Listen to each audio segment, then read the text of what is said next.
Durante a última oitiva de testemunhas na CPI do Distrito Federal, que investiga os atos do dia 8 de janeiro, o deputado distrital Thiago Manzoni agradeceu à Polícia Militar do Distrito Federal e comparou o tratamento que esta recebeu da CPI e da CPMI com o tratamento dado às outras forças que tinham a obrigação de agir e nada fizeram. O deputado lembrou que, pelas leis brasileiras, os membros da Força Nacional que estavam no Ministério da Justiça tinham a obrigação de agir e não agiram. Mas, mesmo assim, nem o comandante da Força Nacional, nem o ministro Flávio Dino foram ouvidos pela CPI. Thiago Manzoni desmantelou a narrativa do governo de que o uso da Força Nacional poderia depender de uma autorização do governador do Distrito Federal, lembrando que, além do dever legal, havia ainda uma portaria emitida pelo próprio ministro, autorizando o uso da força desde antes do dia 8. O deputado disse: é batom na cueca, não tem jeito, assim como não tem jeito de tentar proteger o ministro Gonçalves Dias. É documental, está documentado, está no site do Ministério da Justiça. O deputado explicou que, mesmo com os esforços para blindar o ministro da Justiça de Lula, era inevitável que se chegasse a ele, e chegou-se. Manzoni apontou que o momento é ruim para o ministro, com as revelações de que a dama do tráfico do Amazonas foi recebida mais de uma vez em seu ministério. O deputado disse: as pessoas têm o direito de pensar que nós voltamos ao tempo dos diálogos cabulosos, nas palavras de um membro do PCC. Ele ironizou a explicação de intenção de diálogos construtivos e perguntou: o que se quer construir? É um narco-estado que se quer construir? Manzoni disse: eu não quero isso. Eu tenho certeza de que a população do Brasil não quer isso. O deputado Thiago Manzoni lembrou que o uso de bolas de gude e estilingues não serviria para dar um golpe de Estado, mas dá indícios de quem poderiam ser as pessoas envolvidas na depredação. Ele lembrou matérias dos atos dos Black Blocs desde 2013, que mostravam que o uso desses artefatos é típico daquele grupo que tem ligações com os partidos da extrema esquerda. Ele questionou: tinha ou não tinha infiltrados nessas manifestações? É batom na cueca. O deputado acrescentou: a tática de ficar jogando bola de gude na polícia com estilingue nunca foi da direita, que sempre fez manifestações pacíficas como as de ontem. E haverá tantas outras até que esse governo seja removido de maneira democrática novamente. O deputado resumiu: no dia 8 tinha gente infiltrada sim. Tinha gente da direita também? Tinha. Estão pagando pelos crimes que cometeram. Alguns estão pagando também por crimes que não cometeram.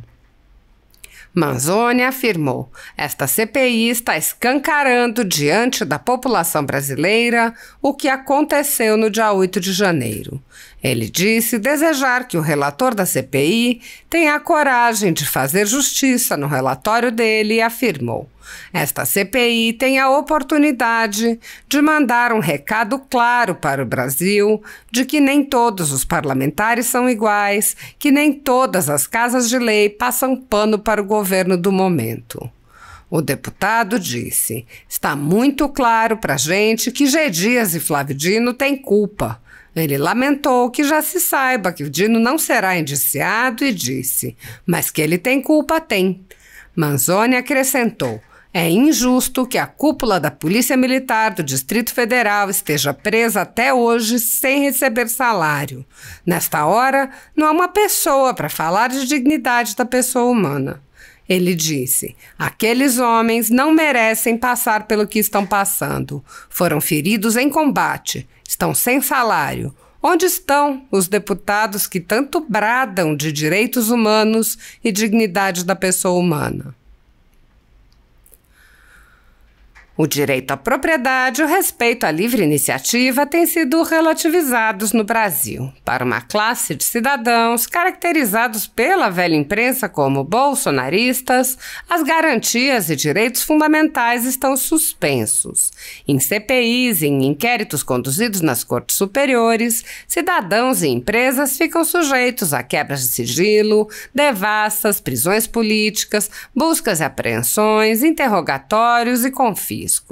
As investigações se originam de relatórios, matérias e reportagens produzidos pela concorrência, que são tomados como verdadeiros sem questionamento, assim como depoimentos de testemunhas suspeitas.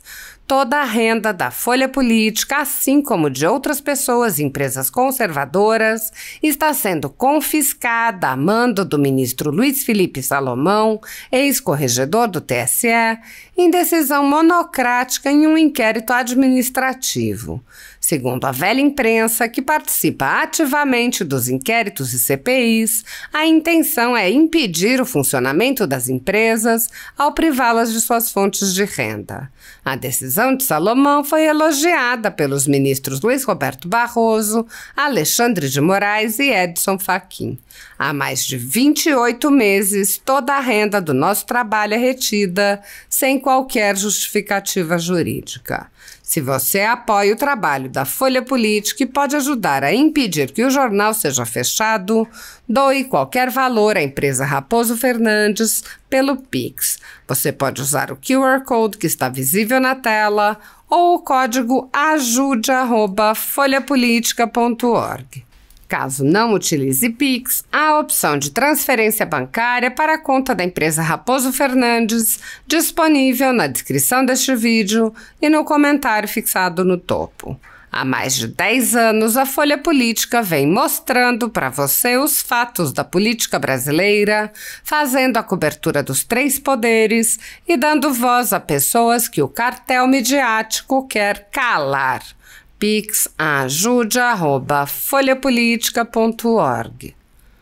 Assista. Bom dia a todos, bom dia, Coronel Reginaldo. Essa é a nossa última inquirição aqui na CPI do Distrito Federal. Os olhos do Brasil estão voltados para essa Câmara Legislativa, Coronel. E eu agradeço a Deus que me permitiu ser um ator num momento tão importante da história brasileira. Deus me permitiu estar aqui na Câmara Legislativa e estar aqui na CPI, participando de tudo isso e de alguma maneira contribuindo para que a verdade seja alcançada. Eu gostaria de iniciar, Coronel, mencionando o hino da Polícia Militar do Distrito Federal, trecho do hino que diz assim: nós queremos que a pátria nos ame, nosso brio e valor tendo em conta. Eu gostaria de, na pessoa do senhor, cumprimentar toda a Polícia Militar do Distrito Federal e dizer que os pais e mães de família do Distrito Federal amam os senhores e amam a Polícia Militar do Distrito Federal. Obrigado pelo trabalho de vocês na nossa defesa. Obrigado por colocar em risco a própria vida para defender a vida daqueles que os senhores nem conhecem.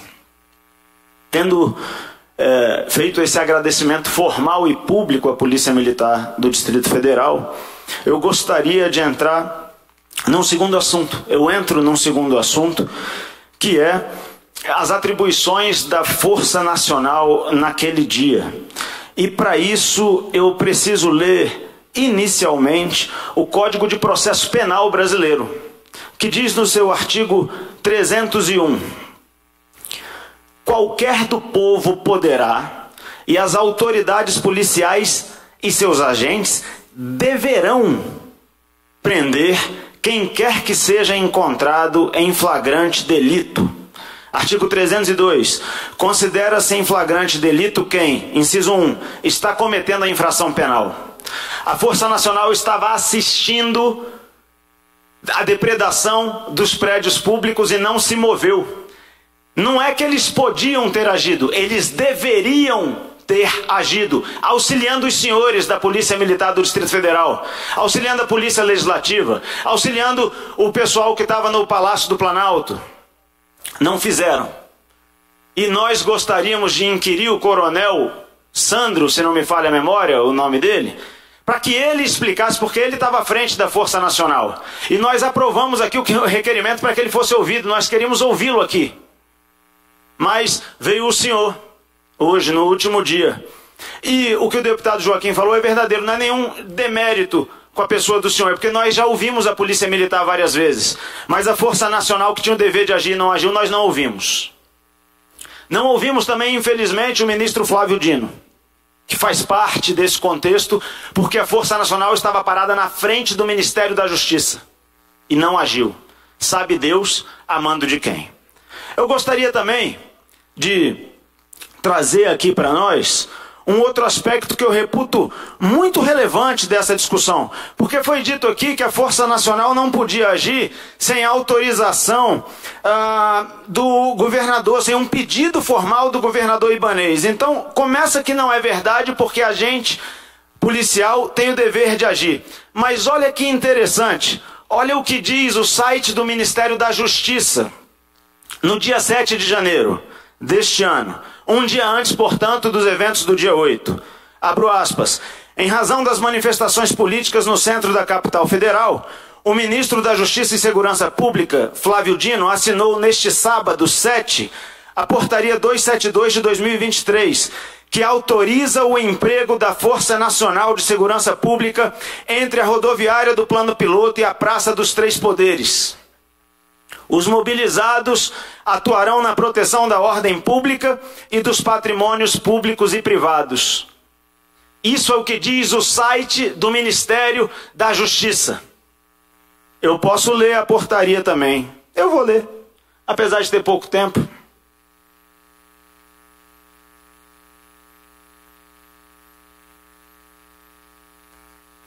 Portaria 272 de 7 de janeiro de 2023, artigo 1º. Antes do artigo 1º, o ministro de Estado da Justiça e Segurança Pública, no uso de suas atribuições, resolve.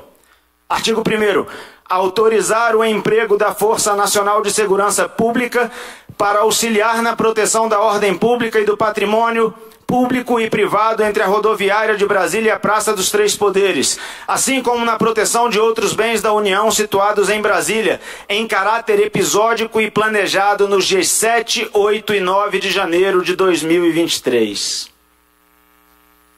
É batom na cueca. Não tem jeito. Pode tentar esconder, pode tentar... Não tem jeito. Não tem jeito. Assim como não tem jeito de proteger o ministro Gonçalves Dias. Não tem jeito. É documental. É documental. Nem precisa ouvir. Está documentado. Está no site do Ministério da Justiça, que ele assinou no dia 7. Então, assim, inevitavelmente ia se chegar ao ministro Flávio Dino. Era inevitável que se chegasse a ele. Chegou-se. Chegou-se. E chegou-se a ele num momento que é muito crítico para ele. É muito crítico. Para o governo Lula, é um momento muito crítico, muito perigoso.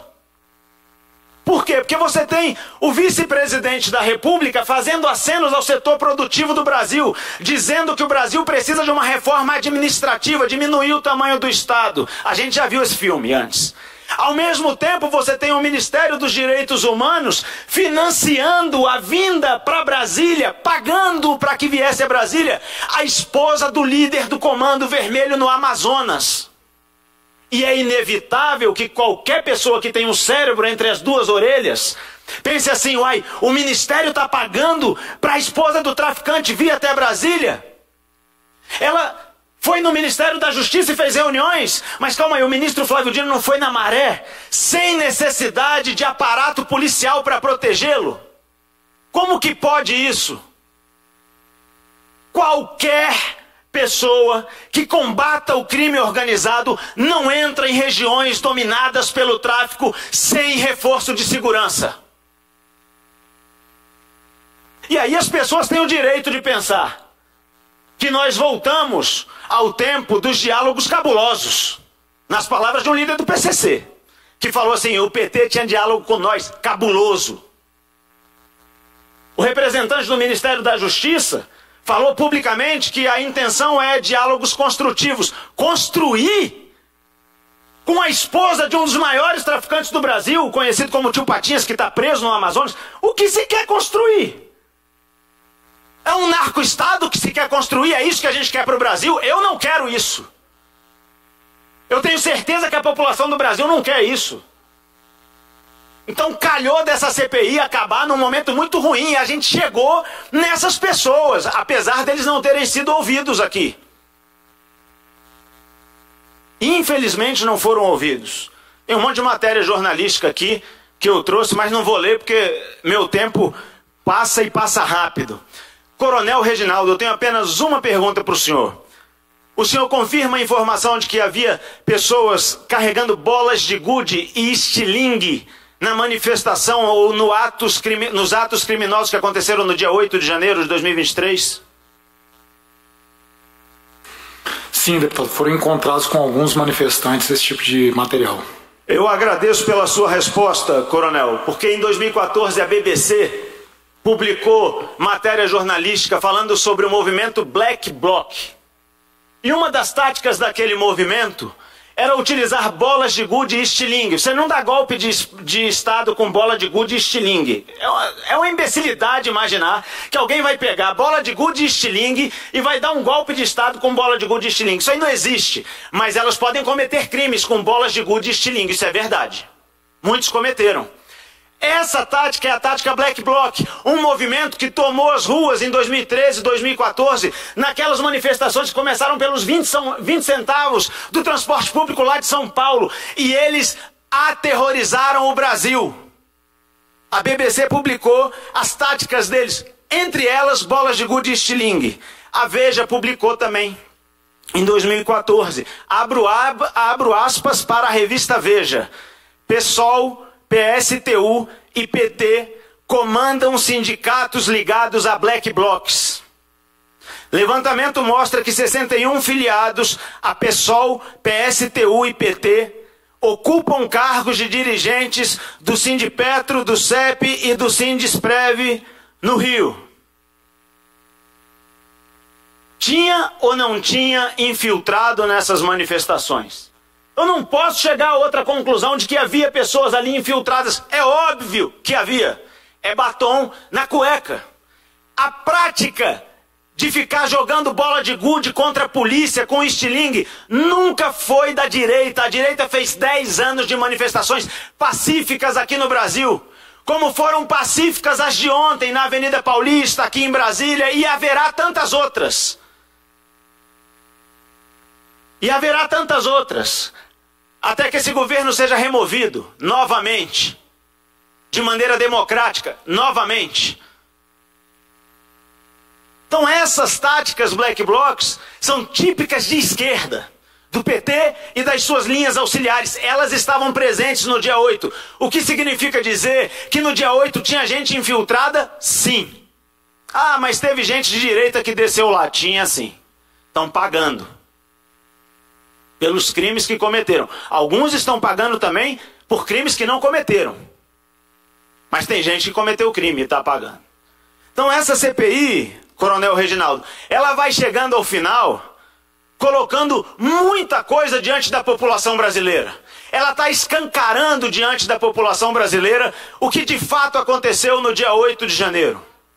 E eu já falei algumas vezes com o deputado Hermeto, eu tenho pedido a Deus que dê sabedoria e força para ele, para enfrentar o sistema e ter a coragem de fazer justiça no relatório dele. É verdade, houve falhas da Polícia Militar do Distrito Federal e eu tenho quase certeza que alguns dos nossos coronéis serão indiciados pelos erros que cometeram. Mas essa CPI aqui tem a oportunidade de mandar um recado claro para o Brasil, de que nem todos os parlamentares são iguais, que nem todas as casas de lei passam pano para o governo do momento, para o governo atual. O governo federal tem que responder sim. Está muito claro para a gente que o general Gonçalves Dias tem culpa. Está muito claro para a gente que o ministro Flávio Dino tem culpa. E eu sei que o ministro não vai ser indiciado, porque o deputado Hermeto já falou aqui, eu não vou indiciar quem não veio aqui. Mas que ele tem culpa, tem. Tem que ser pelo menos citado. Como tem que ser citado o coronel responsável pela Força Nacional. É injusto que a cúpula da Polícia Militar do Distrito Federal esteja presa até hoje sem receber salário. Nessa hora não há uma voz para se levantar para falar da dignidade da pessoa humana. Aliás, um dos motivos da vinda da senhora aqui, a esposa do tio Patinhas, que eu sei a alcunha, mas não conheço o nome dele, uma das razões pelas quais ela disse que veio aqui é pela dignidade humana dos detentos lá no Amazonas. Eu não vejo uma voz se levantar pela dignidade humana dos coronéis da polícia do Distrito Federal, da Polícia Militar do DF, que estão presos. Aqueles homens não merecem passar pelo que eles estão passando. Eles foram feridos em combate no dia 8 de janeiro. Eles estão sem salário. A família deles está passando necessidade. Tem vaquinha online para as pessoas doarem, para que a família deles tenha sustento. Aonde estão os deputados que tanto bradam de direitos humanos e de dignidade da pessoa humana? Faz-nos pensar, deputado Daniel de Castro, que o direito é dos manos mesmo. E há evidências quanto a isso. Os valores estão invertidos. Nós penalizamos quem nos protege e glamorizamos os criminosos. Está tudo errado. Está tudo errado. Não é certo isso. Esses não são os valores que nós queremos para os nossos filhos e para os nossos netos. Polícia não é bandido. E bandido não é herói. E não pode ser tratado como se fosse herói. E não pode vir aqui representando ONG ou o que quer que seja, esposa de traficante, e fazer uso da palavra em evento oficial de Ministério de Estado. Não pode! Ah, mas eu não sabia. Não interessa que não sabia, não pode! É motivo para impeachment. E nós não vamos permitir que o Brasil seja virado de cabeça para baixo. Esse filme, eu comecei dizendo, nós já vimos. E nós veremos outra vez, porque o Brasil não aceita esse tipo de coisa. O brasileiro médio não aceita isso. Coronel, obrigado pela sua presença. Deus abençoe o Brasil.